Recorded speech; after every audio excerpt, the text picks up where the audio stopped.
A Bíblia diz que o sopro do Espírito Santo, ele repousa onde ele quiser. Da maneira que ele quer, da hora que ele quiser. Nós podemos estar aqui levando a palavra do Senhor e de repente o sopro do Espírito, ele pode ser derramado de uma forma sobrenatural sobre a igreja. Ele faz da maneira que ele quiser. O sopro do Espírito, ele pode ser derramado de uma forma sobrenatural dentro da tua casa. Encher o seu coração de alegria por causa da palavra, tudo isso é o sopro do Espírito Santo. E quando eu os conheci, o sopro do Espírito Santo já soprava. O vento do Espírito Santo já soprava dentro daquela casa. A gente já via a presença do Senhor naquela casa. Então já conheci ele com o sopro do Espírito dentro daquele lado e daquela família. Hoje nós temos o sopro do Espírito Santo em nós. Você crê? Hoje ele sopra em nós. Hoje ele sopra vida em nosso coração. Hoje ele sopra esperança, alegria em nosso coração. É o sopro do Espírito Santo. Hoje ele sopra salvação para nossas vidas, que é o nosso bem mais precioso. É o bem mais precioso do crente, não é o que ele tem. Não é o que ele tem que pode tocar, apalpar e comprar. O bem mais precioso que o crente tem é a sua salvação. É o sopro de Deus dentro de nós, o Espírito Santo que habita em nós. Esse é o bem mais precioso. Enquanto nós nos preocupamos com outros bens. A gente se preocupa com os bens desta terra, com as coisas deste mundo. E se apega a tudo que está aqui, a coisas que estão aqui. Enquanto o bem mais precioso é o Espírito Santo que está dentro de nós. Esse é o sopro do Espírito Santo. Que você tem que cuidar muito bem dele. Que eu tenho que cuidar, que nós temos que cuidar muito bem do sopro do Espírito Santo que está dentro de nós. A fala dele, a maneira como ele cuida de nossas vidas, de nossa casa. Nós não podemos deixar esse Espírito que habita em nós, esse sopro, o sopro do Espírito Santo que habita em nós, jamais podemos deixar ele em segundo plano. Ele não veio para viver em segundo plano em nossas vidas. O Espírito Santo ele não veio para ficar em terceiro, quarto, quinto plano, em último momento. O Espírito Santo ele veio para ficar em primeiro plano em nossas vidas. Ele é o plano número 1 do nosso coração. Um crente que não tem um plano número 1 no seu coração, como o Espírito Santo sendo esse o plano número 1 do seu coração, ainda não é crente. Ainda não é cristão. Porque o cristão ele tem como plano número 1 de sua alma o Espírito Santo ardendo aqui dentro. Ardendo aqui dentro. Para isso o cristão ele tem que se alimentar. Alimentar o seu espírito com a palavra, alimentar o seu espírito com a oração, alimentar o seu espírito com a comunhão com Deus, para que o Espírito que habita em nós, o sopro de Deus que está habitando em nós, ele possa permanecer. Um crente que não vive isso, ainda está no processo de conhecer ao Senhor. Ainda está no processo de se encontrar com o Senhor. Ou se um dia já se encontrou com Deus e perdeu esta alegria, você deve voltar atrás. Como diz Apocalipse, lembra-te de onde você parou, de onde você ficou. Porque sua vida ficou lá atrás. Se você caiu lá atrás, sua vida ficou lá atrás. Hoje você não tem vida se você não tem o Espírito Santo em você. Você vegeta nessa terra. Digo literalmente isso, você é um vegetal humano nessa terra. Porque a alegria vem verdadeiramente do Espírito Santo que habita no crente. Tudo vem dele. Por isso que Apocalipse diz, lembra-te de onde tu caiu, porque é lá atrás que ficou a tua vida. Vai lá, retorna a tua vida. Isso quer dizer, vai lá novamente, recomeça a tua vida com o Espírito Santo em seu coração. Vida só temos em Deus. Vida só temos com o Espírito Santo em nossas vidas. Amém, irmãos? Esse é um segundo quesito. Né? O sopro da vida está em nós. O sopro do Espírito Santo hoje está em nós. Não quer dizer que todos têm um sopro do Espírito Santo, não. Mas todos têm um sopro da vida. E aqueles que têm o Espírito Santo têm um sopro do Espírito Santo em seus corações. Aí lá em Eclesiastes capítulo 7 diz assim, ó. Um texto clássico que eu vou ler numa nova versão. Uma boa reputação vale mais que um perfume caro. E o dia da sua morte é muito melhor do que o dia do seu nascimento. É melhor ir ao funeral do que ir a uma festa. É melhor ir a um funeral do que ir a uma festa. Está aqui escrito na Bíblia. Né? Recentemente, uma menina da nossa igreja, não sei se ela permanece bem, viva, não sei. Ela sofreu um acidente semana passada. O motorista que estava num carro, faleceu. Eles estavam vindo de uma festa e foram direto para um funeral. Não sei se a Lara, como é que ela se encontra. Espero que Deus dê... Está em casa? Pronto, Deus deu livramento àquela menina. Certo? Então a Bíblia diz que é melhor ir a um funeral do que ir a uma festa. Afinal, todos morrem. Todos morrem. E é bom que os vivos se lembrem disso. É bom que os vivos se lembrem disso. Que todos morrem. Quando a gente é novo, nós pensamos que somos o Superman. Nós pensamos que somos esses personagens de ficção científica. Que nada de mal nos acontece. Que nada de errado vai sair. Que tem força para qualquer coisa. Quando você é jovem, pensa-se realmente, internamente, que se torna até imortal. Porque o que o jovem faz é coisas absurdas, mas com o tempo vai passando. E quando o tempo vai passando, a maturidade vai chegando e vai vendo que todos morrem. Que todos morrem. Hoje, que os jovens que foram ao funeral do querido irmão Willis, viram que ali é o fim de todas as coisas. Viram que ali é o fim de todas as coisas.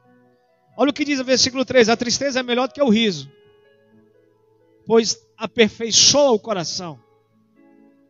A tristeza é melhor do que o riso, porque aperfeiçoa o coração? Está escrito.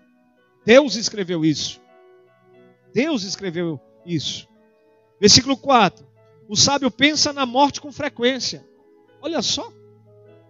O sábio pensa na morte com frequência.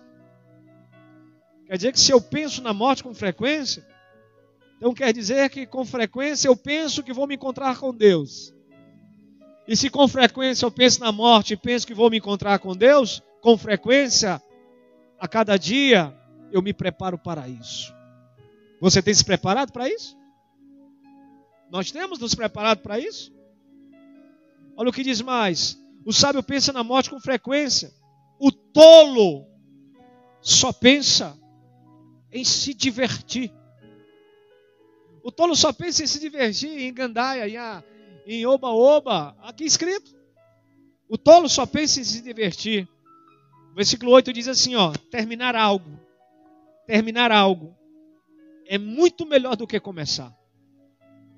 Ontem foi terminado o que era necessário, terminou-se o ciclo do irmão Willis.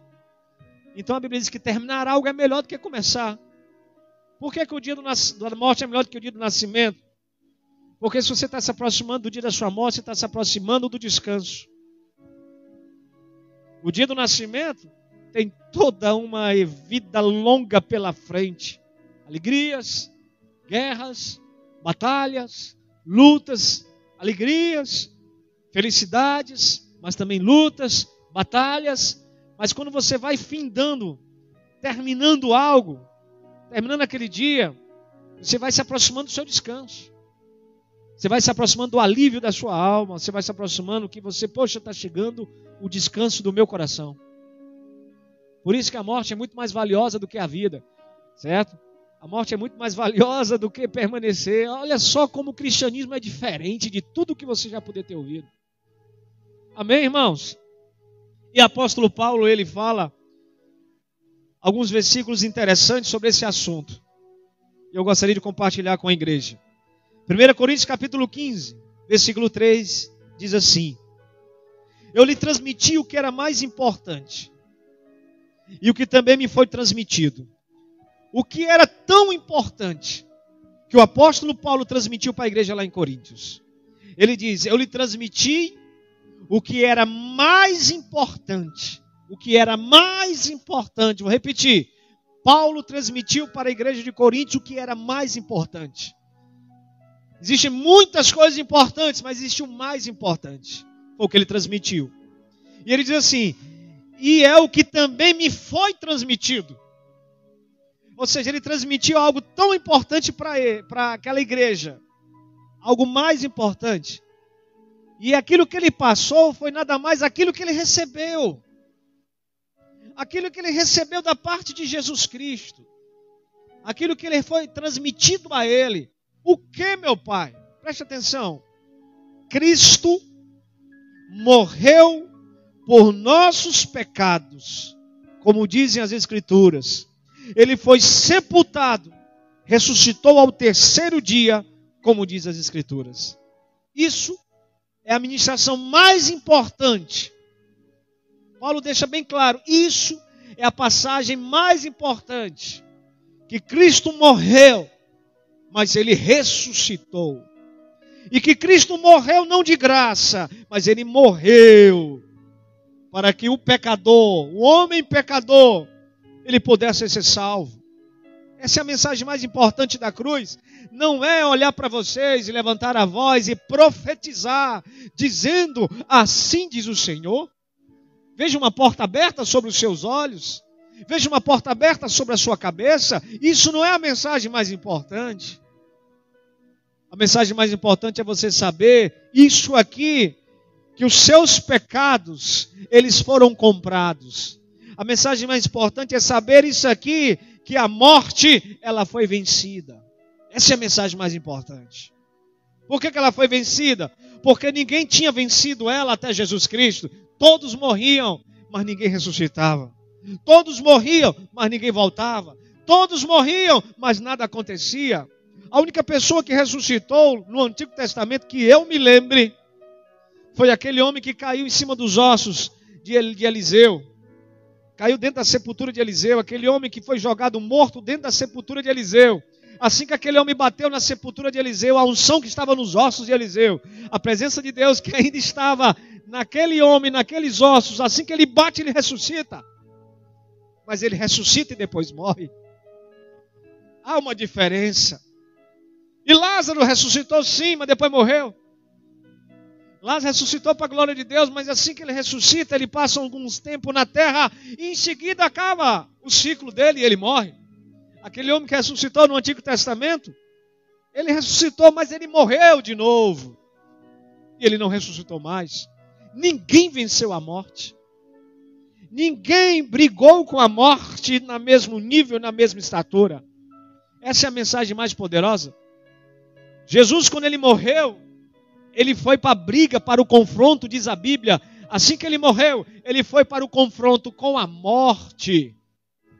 E a Bíblia diz que ele venceu. Ela não conseguiu segurar ele lá embaixo.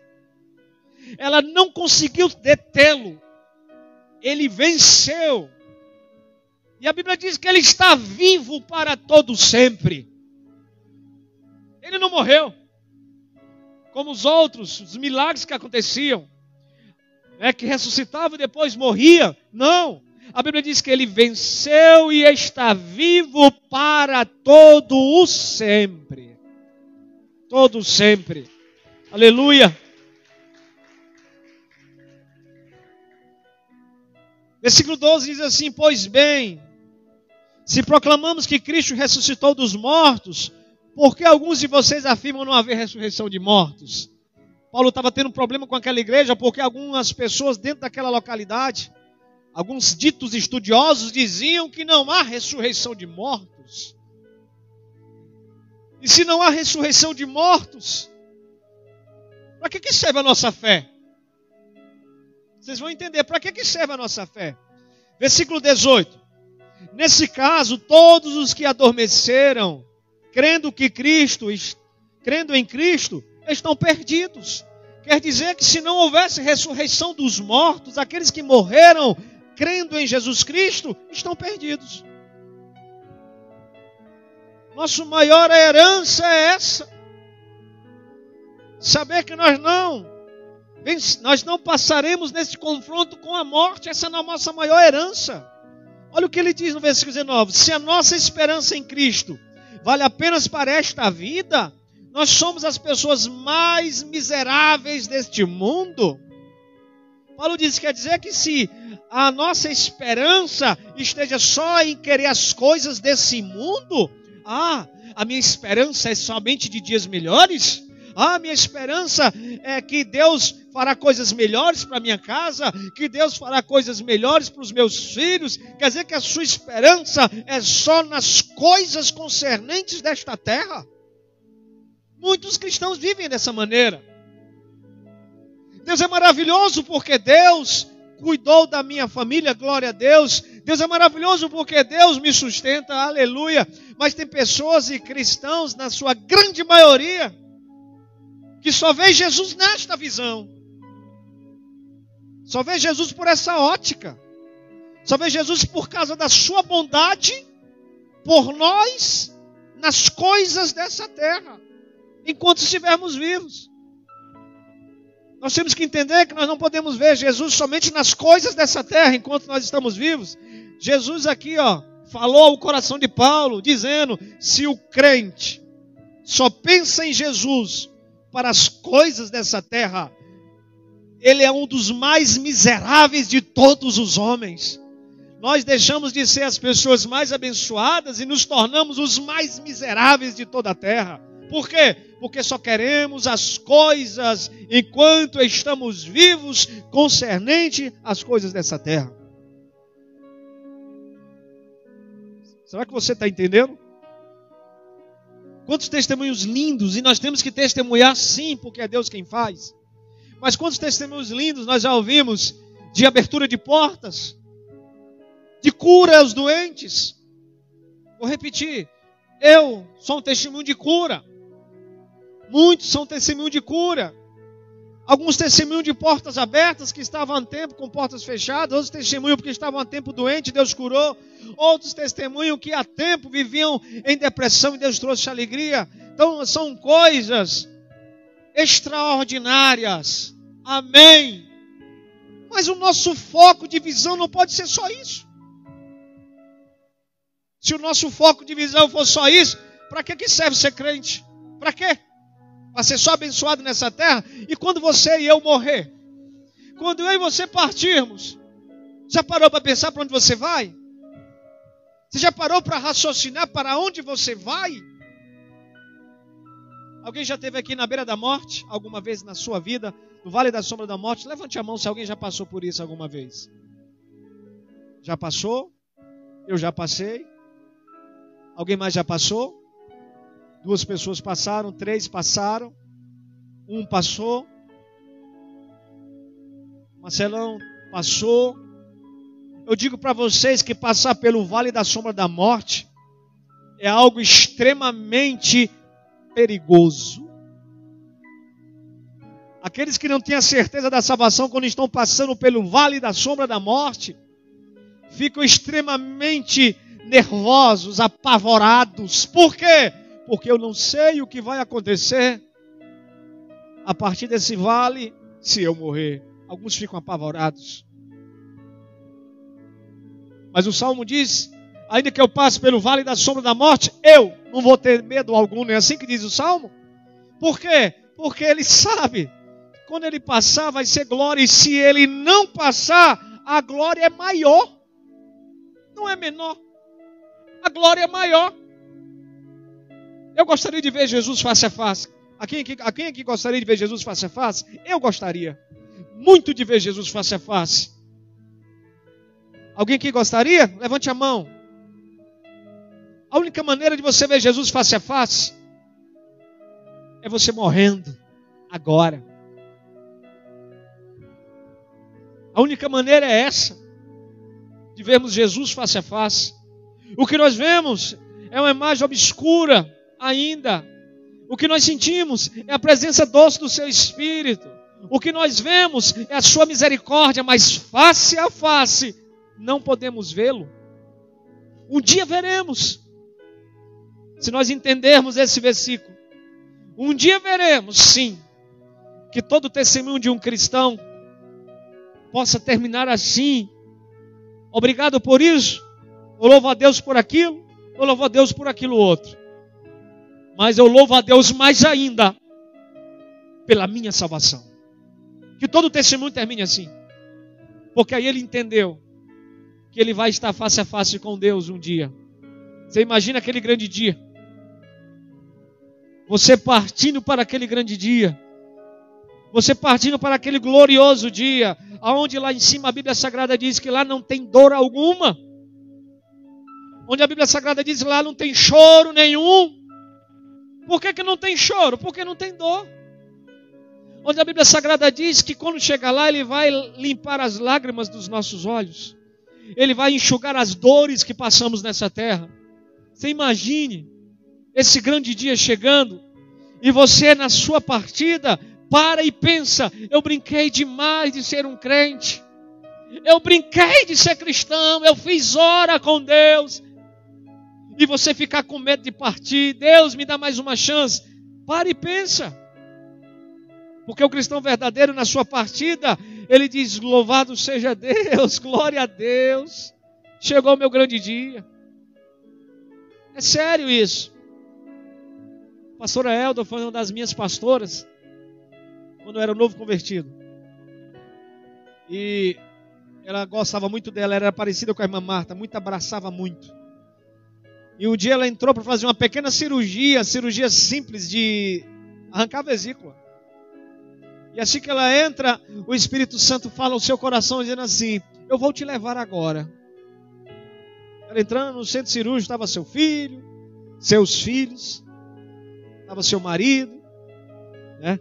O filho dela, inclusive, era um grande pregador, um menino novo, 20 e poucos anos de idade, um grande pregador, gostava muito de ouvi-lo, um jovem, grande pregador. E ele estava lá junto dos seus filhos, e ela olha para todo mundo, naquela, não tem aquela portinha que se abre, onde a pessoa passa para dentro do centro cirúrgico, né? Eu sei disso porque minha mãe se operou muitas vezes, e muitas vezes eu estive em hospitais, muitas vezes mesmo. Muitas vezes estive em hospitais esperando o pior. Muitas vezes. E geralmente ela passava por aquela portinha, aquela que se abre assim, em duas bandas, em cima de uma maca. Então quando ela passou por aquela portinha em cima de umas macas, ela pediu para esperar o maqueiro, olhou para o familiar e disse assim: ó, estou indo. Ninguém entendeu e nem acreditou. Foi só entrar no centro cirúrgico que veio a notícia. Ela partiu. Imagine a alegria dessa mulher ouvindo a voz do Senhor, do Espírito Santo. Se despede. Tu vai vir para cá agora. O semblante dela não era de desespero não, irmão. Não. Era de muita alegria. Eita, vai ser agora a minha partida, a minha viagem junto aos céus. Vai ser agora que eu vou ver o Senhor, vai ser agora que eu vou ser recolhido pelo anjo do Senhor, vai ser agora que eu vou chegar naquela glória e olhar para a minha fé em pessoa. Porque a nossa fé está aqui dentro do nosso coração por meio do seu Espírito e pela leitura dessa palavra. Mas naquele dia nós vamos ver a fé em pessoa. Nós vamos ver a palavra em pessoa. Porque a Bíblia Sagrada diz que a palavra se fez carne. Ou seja, a palavra se fez homem. Jesus Cristo. João capítulo 1. Ou seja, esta palavra em pessoa, olhando para nós. Você quer ver isso? Você quer ver isso? Você quer ver isso? Ou você só quer mesmo esperar as melhores coisas dessa terra? Ou você quer esperar, mas também tem gratidão de querer ver isso? Você quer ver? Eu quero ver isso. Porque a nossa luta diária é para ver isso. A nossa luta diária é para ver isso. É triste ver uma luta diária de cristãos que lutam diariamente para ter coisas, para fazer coisas, para conquistar coisas, como foco principal de sua vida, como foco principal de sua história. Não é nada mal nisso, mas o nosso foco principal é ver essa imagem um grande dia. Amém, irmãos? Olha o que diz mais. Versículo 12. Versículo 18. Neste caso, todos que adormecem crendo em Cristo estão perdidos. Se a nossa esperança em Cristo vale apenas para essa vida, somos dos mais miseráveis. Versículo 20. Mas Cristo de fato, aí ele vai consolar os corações daquela igreja. Aí ele diz, mas Cristo de fato ressuscitou dos mortos. Ele de fato ressuscitou dos mortos. Como é que ele pode dizer isso? Ele começa dizendo isso no início do capítulo. Irmãos, Quero lembrá-los das boas novas. Olha como é que ele começa a dizer. E as boas novas é que nos salvam. Continue a crer nas boas novas. Eu estou lendo aí o início do capítulo 15. A sua fé. Aí ele vai e diz, ele foi sepultado, ressuscitou ao terceiro dia e apareceu. Ele começa a dizer, de fato ele ressuscitou. Mas antes de ele dizer que de fato ele ressuscitou, ele começa a testemunhar. Paulo começa a dizer, ele apareceu a Pedro. Depois, mais tarde, apareceu aos 12. Está aqui escrito, versículo 5. Ele começa a declarar para que os homens entendam que de fato ele ressuscitou. Ele apareceu a Pedro. Pedro vocês conhecem. Ele pode dizer isso. É isso que eles estão dizendo. Olha, vocês conhecem Pedro, a igreja de Coríntios? Perguntem a Pedro. Ele apareceu a Pedro. Depois ele apareceu aos 12 apóstolos. Vocês conhecem os 12 apóstolos que ficam em Jerusalém? Perguntem a eles. Olha, e depois disso, apareceu a mais de 500 irmãos de uma só vez. Se vocês não acreditam que ele ressuscitou, tem mais de 500 irmãos de uma só vez, onde Cristo apareceu e ficou no meio deles. E a maioria dos quais, ainda diz mais, ainda está vivo. Ainda está vivo. A maioria desses 500 irmãos, vão lá, perguntem a ele. Eles viram Jesus ressuscitado depois do terceiro dia. Perguntem a ele. Por isso que ele diz, mas Cristo de fato ressuscitou. Você pode dar uma linda salva de palmas para isso? Ressuscitou. Aleluia. A Bíblia diz que ele é o primeiro fruto da colheita daqueles que dormem. Uma vez que a morte entrou no mundo por meio de um único homem. Estou lendo o versículo 21. Agora, olha o que é que acontece agora. Agora a ressurreição dos mortos começou também por meio de um só homem. Assim como todos morreram em Adão. Ei, irmãos, nós já nascemos. Talvez você vá dar um nó na sua cabeça. Mas o que eu vou dizer é uma verdade. Nós já nascemos mortos. Como assim? Já nascemos mortos? Já. Nós já nascemos mortos. Em nossos delitos, em nossos pecados. E a Bíblia diz que o salário do pecado é o quê? Então nós já nascemos mortos. Isso não é fora da teologia, não. Isso é teologia pura. Nós nascemos mortos em delitos e pecados. E a Bíblia diz, uma vez que a morte entrou no mundo por causa de um, a ressurreição também entrou por causa de Jesus. Assim como todos morremos em Adão. Todos nós morremos em Adão.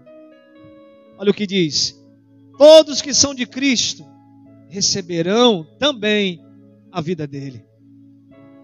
Você é de Cristo? Você é de Cristo? Você é de Cristo? Você recebeu essa vida? Então você pode dar muito melhor do que um glória a Deus.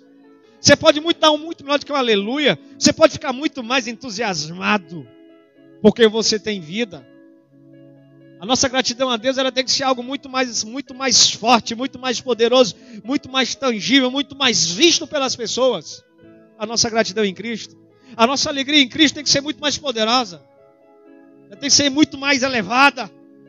Ela tem que ser muito mais mostrada por nós do que qualquer outra coisa. A não ser que nós não tenhamos gratidão por Ele. Você tem gratidão por Ele? Você tem alegria por Ele? Você sabe de onde você saiu? Você sabe quem você era? Você sabe da miserabilidade de ser humano sujo que você era? Então você tem muita alegria para passar para as pessoas. Você devia passar mais entusiasmos para as pessoas. Você tem que contagiar as pessoas com isso aqui. Porque só Cristo pode salvar a humanidade perdida, a humanidade suja. Só Cristo pode fazer isso. Ninguém pode fazer isso. Nada pode fazer isso. Religião no mundo nenhuma pode fazer isso. Porque cristianismo não é religião. Eu sou da religião dos crentes, você está enganado. Você está no canto errado. Você está no lugar errado. Você entendeu tudo errado. Porque nós não somos religião. Cristianismo não é religião. Cristianismo é vida. Vida. E vida com Jesus não é religião. Enquanto você não tiver uma vida com Jesus, nem vida você tem. Cristianismo não é religião. Todas as outras religiões, alguém que era representante dessa religião morreu. E não ressuscitou, viu? e não ressuscitou. De forma nenhuma não ressuscitou. Nosso Jesus morreu. De fato ele morreu. Mas ele ressuscitou. Mas ele ressuscitou. Aleluia, irmãos. Versículo 25 diz assim, ó. Pois é necessário que Cristo reine, até que tenha colocado todos os seus inimigos debaixo de seus pés. Que inimigos são esses? E o último inimigo a ser destruído, a Bíblia Sagrada diz que é a morte. Alguém já leu o livro do Apocalipse? Alguém já leu o livro aqui do Apocalipse? Sim ou não? Então você lembra que lá no livro de Apocalipse está escrito: lançada e tragada foi a morte. A morte morreu. Está no livro de Apocalipse. Chegou o dia da morte morrer. Isso existe? Leia o livro do Apocalipse. Tem escrito lá: chegará o dia da morte ser sepultada, deixar de existir. O dia do funeral da morte. E a Bíblia Sagrada diz que nesse grande dia será também lançada nesse funeral o diabo, o anticristo, tudo serão lançados nesse funeral. E a morte, como ele mesmo diz aqui, esse será o último inimigo de Jesus Cristo a ser destruído. Jesus destruiu a morte na sua ressurreição, mas ele vai ter que sepultar a morte. E ele só vai sepultar a morte naquele grande dia, onde ela deixará de existir. Amém, irmãos? Onde ela deixará de existir. Versículo 33, estou pulando vários versículos aqui. Não se deixe enganar pelos que dizem estas coisas. Olha só, preste atenção. Ele está falando aqui de ressurreição. Ele está falando aqui de salvação. E olha o que é que ele diz. Não se deixe enganar pelos que dizem estas coisas, pois as más companhias, alguém completa esse versículo? As más companhias te levam ao inferno. É sério isso. As más companhias não devem estar ao seu lado. É sério isso. Porque ela vai corromper tudo aquilo que você aprendeu. As más companhias que não são do Senhor, elas vão olhar para você e vão te tirar do Senhor. Elas vão trabalhar para que você acredite no que ela acredita. E você não pode acreditar no que um homem acredita. A única coisa que você pode acreditar é no que a Bíblia diz. E as más companhias são filósofos. Todo ser humano é um filósofo. Imagine uma má companhia dizendo as suas ideologias de vida. De besteira, negócio de ressurreição do morto. De besteira que Jesus é isso. As más companhias corrompem os bons costumes. Aquele povo estava sendo corrompido. Quem são as tuas companhias? Quem são as suas companhias? Eu procuro só andar com pessoas que me edificam. Eu procuro ter somente companhias de pessoas que me acrescentam. Eu procuro ser seleto. Porque o tempo nessa terra é muito curto para me ficar batendo cabeça com quem é má companhia. Se não quer ouvir o Evangelho de Jesus Cristo, não quer receber o Evangelho de Jesus Cristo, eu vou continuar orando pela sua vida, e quando você me der a oportunidade, eu vou continuar falando de Jesus Cristo, mas não serei sua companhia. Por quê? Porque eu quero crescer, e as más companhias corrompem. As más companhias estavam dizendo que não havia ressurreição nesse contexto, mas hoje as más companhias podem te tirar da igreja, dizendo um outro contexto. Amém, irmãos? As más companhias podem dizer, seja um membro virtual. Existe membro virtual de uma igreja? Alguém já ouviu falar nisso? Mas é uma palavra para os nossos dias. Algumas pessoas estão se tornando membros virtuais. O que é membro virtual? Você é membro de qual igreja? Vamos pegar a nossa igreja, eu sou membro da Adora ao Senhor. E quando é que tu vai lá? Não preciso. Ela está no Facebook. Eu sou membro virtual. E as más companhias podem dizer isso. Não precisa ir à igreja. A igreja já está dentro da sua casa. Deite na cama. Coloque um suco de limão. Pegue uma pipoca e vá ouvir o pastor pela internet. A Bíblia diz que nós temos que nos congregar como nós estamos aqui. Amém, irmãos? Olha o que diz, preste atenção, versículo 35. Alguém pode perguntar: como os mortos ressuscitarão? Alguém já passou por essa pergunta? Como é que o morto vai ressuscitar? Alguém pode perguntar: como os mortos ressuscitarão? Que tipo de corpo eles vão ter? Alguém já abriu uma cova? Alguém já teve essa experiência? A minha família ela é enterrada no São João Batista, um dos cemitérios mais antigos da nossa cidade de Fortaleza. Os meus bisavós estão lá, os meus avós estão lá, os meus tios estão lá.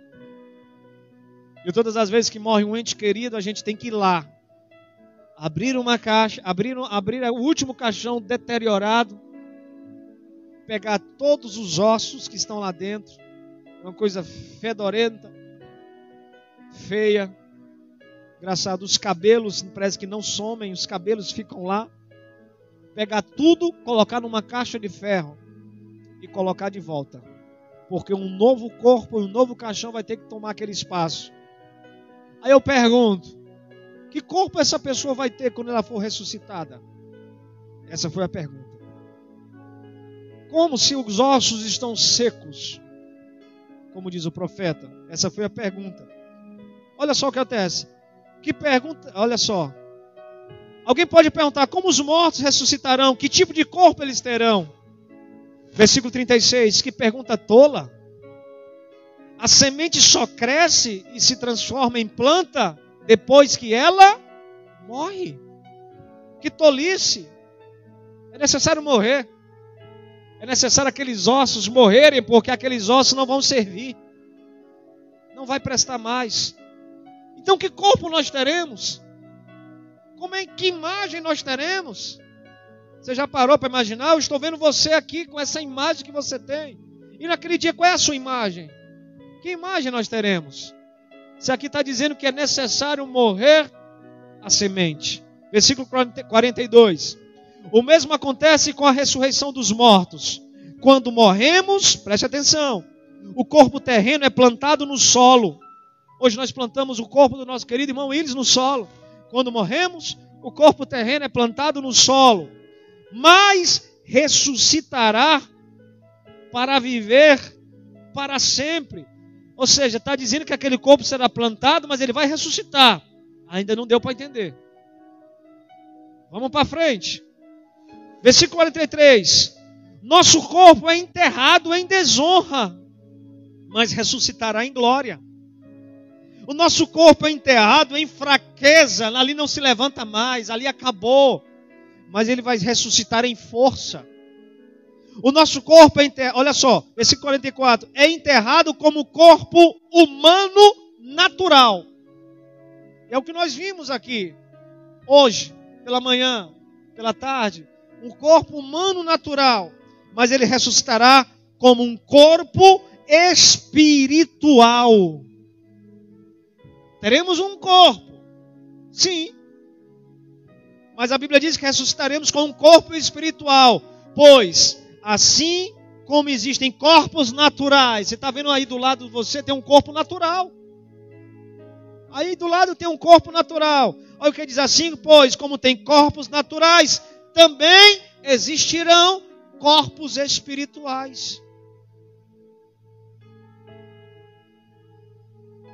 É uma transformação fenomenal. Como será o nosso corpo espiritual? 45, as Escrituras nos dizem: o primeiro Adão se transformou no ser vivo, mas o último Adão, quem é o último Adão? Ele se transformou no Espírito que dá vida. O primeiro vem num corpo natural. O primeiro Adão, corpo natural. Segundo Adão, Jesus Cristo, corpo espiritual. Ninguém reconheceu Jesus depois que ele ressuscitou. Só reconheceu ele depois que a maneira que ele tratava os seus apóstolos, ele viu naquele homem. Mas quando ele ressuscitou no corpo espiritual, ninguém reconheceu Jesus. Os dois homens de caminho de Emaús não reconheceram Jesus. Os apóstolos não reconheceram Jesus. quando ele partiu o peixe, era Jesus que estava aqui. Porque ele estava num corpo espiritual. Olha o que diz mais. Irmãos, estou encerrando. O primeiro homem foi feito do pó da terra. Amém? O segundo homem, ele veio do céu. Ele não foi formado por nada e nem por ninguém. Simplesmente, o segundo homem, Jesus, ele veio do céu. Por isso que cristianismo não é religião. Ele veio do céu. Os que são da terra são como homem terreno. E os que são do céu, agora são como um homem celestial. Nosso querido irmão Iris virou um homem celestial. Porque agora ele não é mais da terra.